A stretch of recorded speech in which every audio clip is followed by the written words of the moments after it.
doing something like this, and it really comes down to the fact that Doug Fern gave me a book called God Without Religion, and I gave Kyle May a book called God Without Religion, and we kind of got something going in us, and we just kind of went from there. And, some of you know about Surrendered Image, the website, and you could check that out if you hadn't.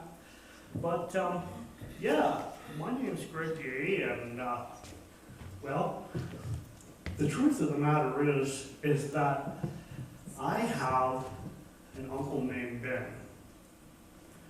Now, Ben always reminded me this kind of an Ben. Is Ben up there? Okay. Well, we're supposed to have a picture of Ben up there about now. But Ben Gay, how many of you know what Ben Gay is? Most people in Canada don't know. Ben Gay, there we go. Ben Gay is a rub-on, ultra strength pain reliever. And well, you see, that's really a true story. Pretty close to it anyway, because my dad's cousin was named, my dad's uncle was named Ben. So yes, Ben Gay was ultra strength reliever. And then Ben had a son named Absorbing Jr., and he was also heavy duty, high strength kind of thing. And I always used to kid about this a little bit about, my family. My wife, her name is really Dawn Joy. And then, well, there's Melody Joy. And then there's Tasha Joy. And I would just come home at night and, joy, joy, joy.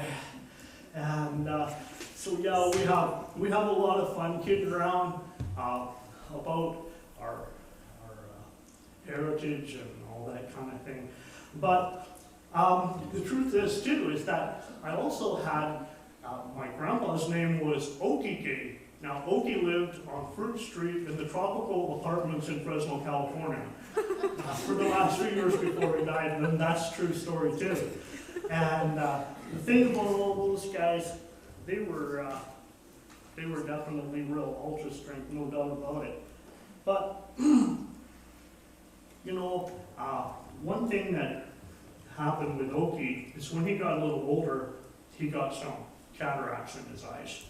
And one day he was walking along, and he actually fell in a hole in a construction site and wiped out, and I don't know the rest of that, but it wasn't real good for him. And you know what?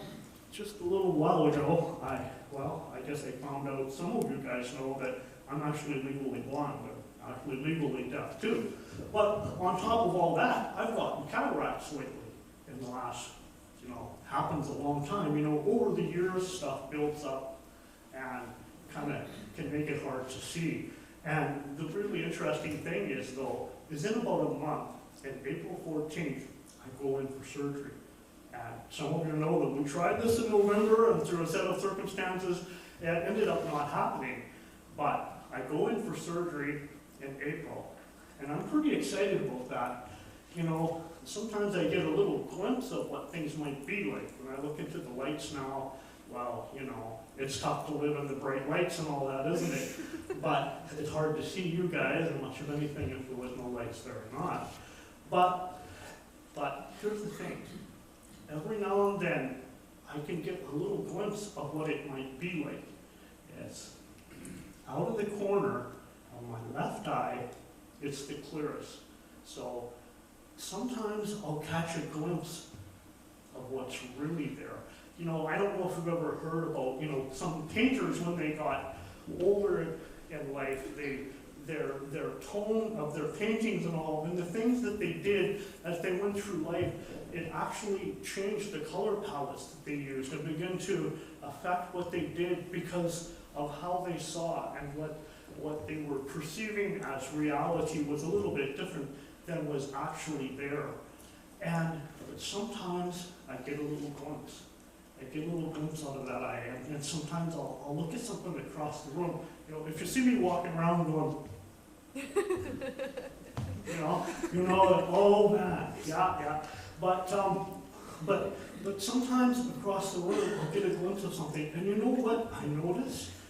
the things I notice is when I get to see just a little bit of how things really are, instead of seeing through what's accumulated over the years, I notice that the white is really white and the colors are really vibrant.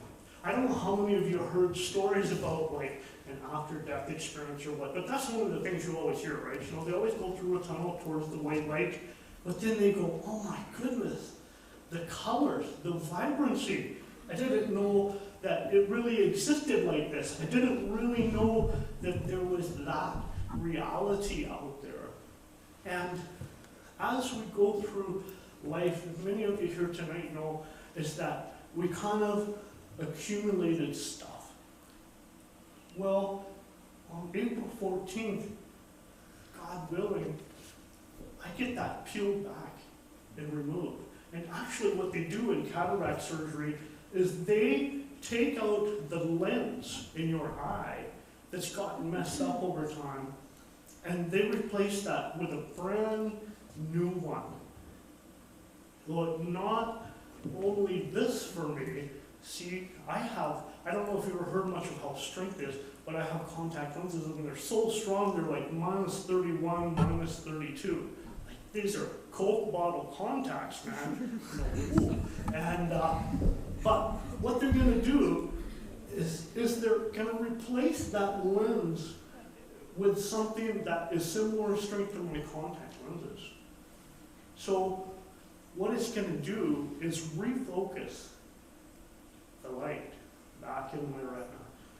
And I should be able to, theoretically, they won't say what, but I should at least be able to see a whole lot better than I do now. Look out, Three Hills. If you ever see me behind the wheel of the car. Yeah. So what we're really doing this weekend, when we talk about through eyes of grace, what we've been envisioning was this whole idea of having some of these layers removed, spiritual cataract surgery if you want. Because, see, what happens is that we start to see things differently. When we see through God's eyes of grace, with some of that stuff peeled back, our perception of those around us and the reality of who God is and our relationship with Him, it all changes, doesn't it? It starts to change and you go, well, wow, God doesn't hate me after all. Like, He really loves me. His love really never fails. We go like, oh my goodness, Father, you can grow fruit and good stuff in me. There can be love and joy and peace and patience and goodness and faithfulness and gentleness and self-control, because against those things there is no law. And we can have as much as we want. We can indulge. And so what we're doing is we're going to change our focus a little bit this weekend. Because when we start to see through God's eyes, see, what you guys perceive of me without eyes of grace possibly would be a lot different, right? Than what God sees in me. Our relationships start to change, all of that stuff, when we start to change our focus. Well, you know, one of the things I love to do so much about Surrendered Image is the guys we work with. I love my buddy Kyle, and pretty special guy. And then just shortly after that, Andrew Nelson came along, is a writer. You're going to hear Andy tomorrow morning talk about this kind of stuff in detail. You don't want to miss it. He's an awesome young theologian in my mind. Andy, I can't wait to see what God does with you through the years, man. You've got amazing, amazing talent. And then there's Ralph Harris. Well, Ralph is a pretty nice guy. And you know, I only just met these guys today. Like, we work online all the time. Ralph's from Colorado and Andy's from Tennessee. And it's just wonderful to finally get to know them.